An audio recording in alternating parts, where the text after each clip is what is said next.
Hello drinkers, welcome back. I've got a further instalment to 300 beers to try before you die from Roger Protz this evening. This one in the book as a golden ale. It's by Oakham, originally set up by John Wood and now run by Paul Hook. I think they're infamous for exploring new age hops, so they're one of the first British breweries to go across to America and really go gung-ho for all the stuff that they had. I think their Citra led the line in that fashion. Also have one of the biggest, well, I think the biggest brew pub in all of Europe, just close to Peterborough train station, where they now brew in around Cambridgeshire way. Slightly worried about this one. It's not beer I've had before. It's in the book as a golden ale, but the JHB stands for JHB Hudson Bitter, and even though it's in a brown bottle, it looks very light in there. So whether it's a golden ale per the book or a bitter per the bottle, we'll have to wait and see. It's 4.2%, it should be light, crisp and refreshing. There's a little bit of scrawl on the back that says Sir Geoffrey Hudson, also known as Lord Minimus, was an adventurer, courtier and duellist in the service of King Charles I. He was born in Oakham, Rutland, where the brewery was initially set up. He was only 3'6" tall, but his modest strength was more than made up for in character, just like the beer we've named after him. Light golden colour, distinctively smooth, with citrus fruitiness and a refreshing hoppy finish. 500ml bottle, 4.2%. I believe I got this from Beers of Europe, and it was £2.59. Let's pop her open, see what she looks like.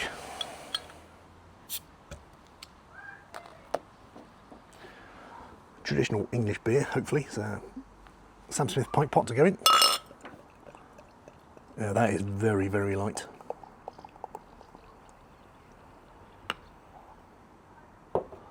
That is as gold as you like, I'd say. There's some proper fizz going up in there from the bottom, and that shows no sign of abating. Another classic golden ale trait, as we saw on the Duvel videos, or Duvel. I'd say that's first point to the golden ale. If I ordered a bitter in a pub and I got this, I'd be worried. I know a lot of Manchester bitters can be quite light, but not this light. I'd say it almost looks like a glass of lager. Bit of a strong pour. The head showing, it's a good sort of 2 fingers. It's showing no way of going. I mean, yeah, that carbonation is absolutely fierce. It doesn't say if it's bottle conditioned on there, but it's showing no sign of stopping.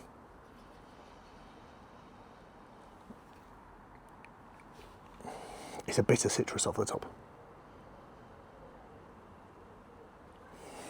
and a really nice British barley type of whiff.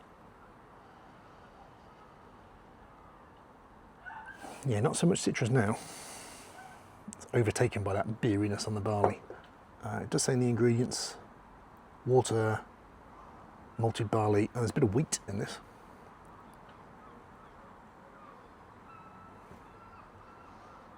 Hops and yeast.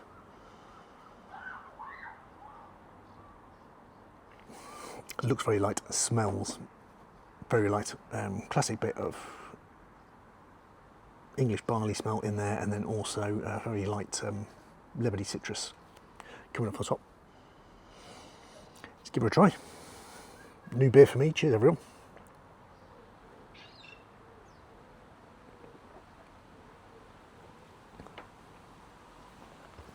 It's instantly fizzy in the mouth. Not as fizzy as it looks, thankfully.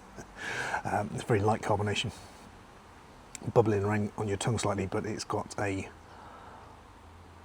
lager body, and there is an instant sweetness that I'm getting.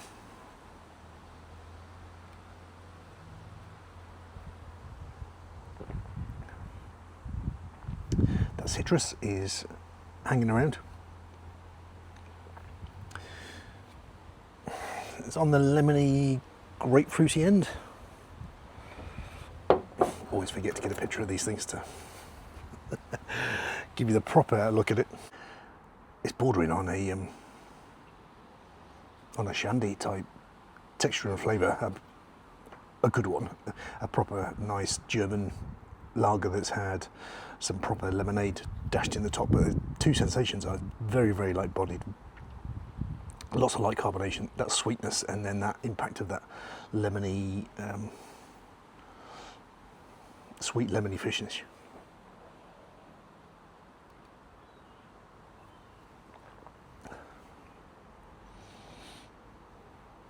There's a bit, and I mean a bit of a bittery finish. I think a lot of that's coming from the carbonation to it. I'd be very interested to see what this tastes like as a cask pint without removed. I'd imagine you're getting a very citrusy pale ale.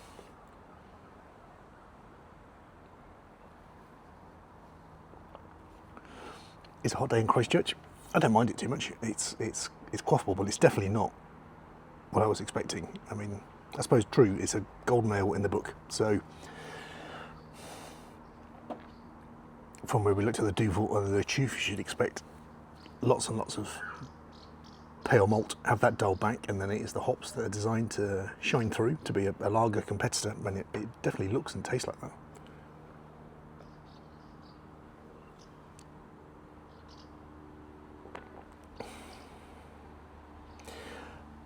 But if I'd ordered a bitter in a pub, I'd be very, very disappointed with this. I feel like that's not rightly named. Light, crisp and refreshing is definitely true. If that's on the badge pump, fair enough. This is a classic golden ale as far as I'm concerned. Mr. Protz has got it right rather than what's on the badge.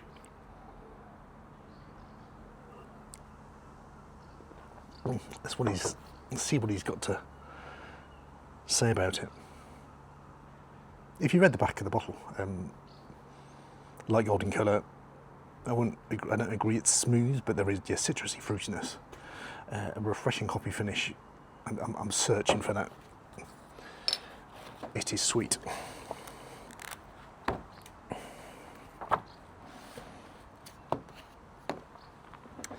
So he touches on, first of all, he says it's 3.8 in the book. This is 4.2 in the bottle, so that might be a cask difference to how I bought it online.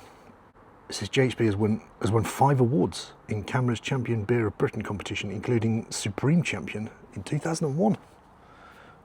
That must have been a dry year for beer. Not for me.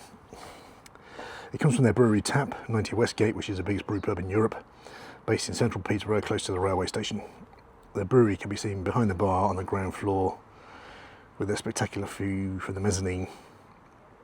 The pub and brewery have been threatened for years by a road widening scheme, but they hold on well. JHB stands for Geoffrey Hudson Bitter, Hudson being a midget from Peterborough. Apparently he was placed inside a large pie, I mean hopefully after it had finished, after it had been baked. When it was brought to the royal table, much to the amusement of the royal couple, he burst from the middle of it. He was such a staunch monarchist that it earned him a spell in the Tower of London when the parliamentary forces of Oliver Cromwell defeated the royalists. So, Mr. JHB, there is a little picture of Lord Minimus in the book, which I'll flick up. He's been relegated from the bottle. He's just got the great big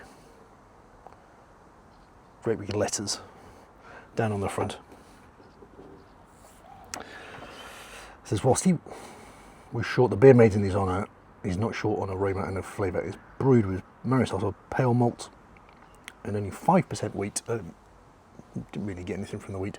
I definitely get a barley lager taste more than a banana-y clove from the wheat, but only 5%. It's be difficult to pick out. The hops are Challenger for bitterness and American Mount Hood for aroma, which creates 33 units for bitterness. I'd be surprised with that.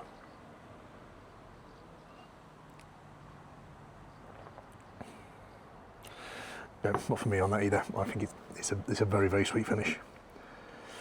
Profound citrus fruit, creamy malt and earthy hop resins, with a big hop bitterness building up in the mouth, almost overpowering the juicy malt and fruit notes. The finish is intensely dry and bitter, but is balanced by sappy and creamy malt with a continuing tart fruit note. There's definitely a lasting lemon. This is a big full-bodied beer and drinks more than its strength would suggest, and is for lovers of the hop.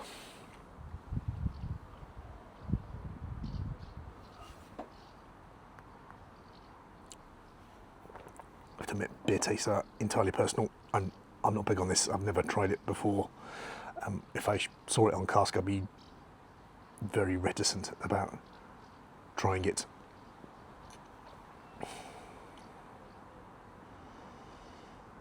And yeah, on that basis, my score might come across as quite harsh, quite low. I think we had the Duvel was 3 out of 5. That is a much better golden ale than this.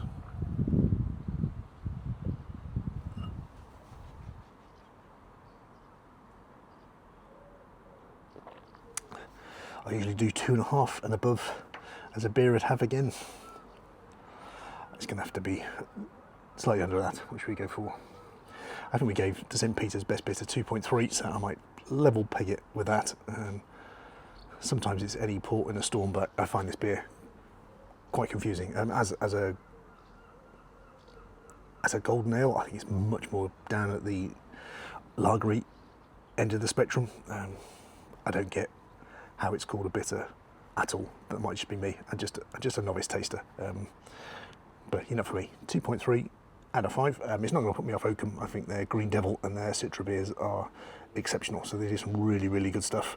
I've dodged JHB so far and will do again in the future. But until the next time, cheers.